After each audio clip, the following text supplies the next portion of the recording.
like the Ravens manage to win their ugly games. Like all these other teams play badly and lose. The Ravens sometimes they play badly and they still manage to win. They're the 1 seed in the AFC if the thing were to stop right now and they go up against Pittsburgh. How are you feeling about the Ravens?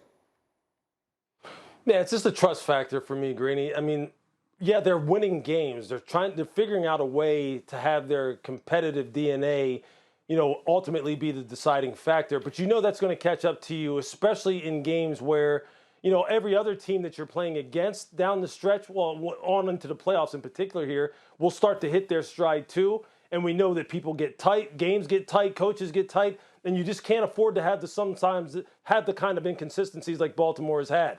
Look, Lamar's going to have to play better. He knows that. He can't turn the ball over the same number of times he did against Cleveland, against a team like Kansas City, who's going to be much better once the playoffs roll around, and expect to get away from it. The running game's going to have to pick up. It's going to have to somehow establish some kind of identity outside of Lamar. And defensively, look, they've got playmakers at all 3 levels. And in spurts, this team looks as good as it's ever looked. But it's the inconsistency in particular in the secondary, the big explosive plays that they wind up giving up due to miscommunication and assignment errors that just make you scratch your head. They got to get that stuff ironed out, and they'll be all right. If they don't, it's going to be hold on to your you-know-what once you get to the playoffs.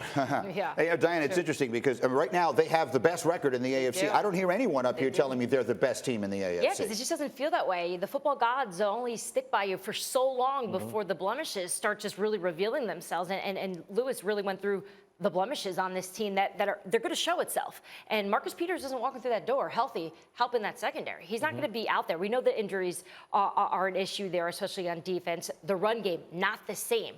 And Lamar Jackson, I feel like every week there's something there. Yeah. He's not feeling well. He's not at practice.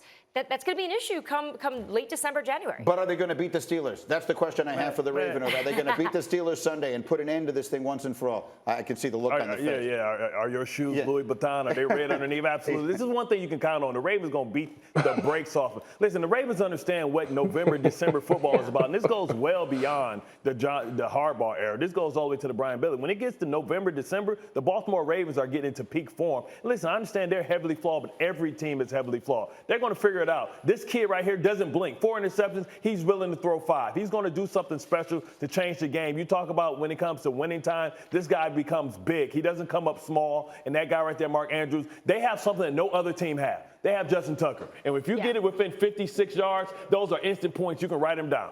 D. Wood, are they going to end at this? A lot of people feel like this could be the end. It's the perfect setup for the end of the Steelers as we sort of know them. Is that coming this weekend? I think so, man. I do. I don't even recognize the Pittsburgh Steelers. And then when you're playing against your arch rivals in Baltimore, they're not going. Baltimore. They've been waiting for this. Right, listen, I've come and retired. They've been waiting for this forever, man. They gonna stand over. Can you imagine Baltimore in film session this week looking at the Pittsburgh Steelers? They got to be licking their chops I can see Bowser. I can see Calais Campbell just leaning over Ben and saying, "I like how you die, boy." You got to say it in his voice, though. He's got the best voice in football. As we continue.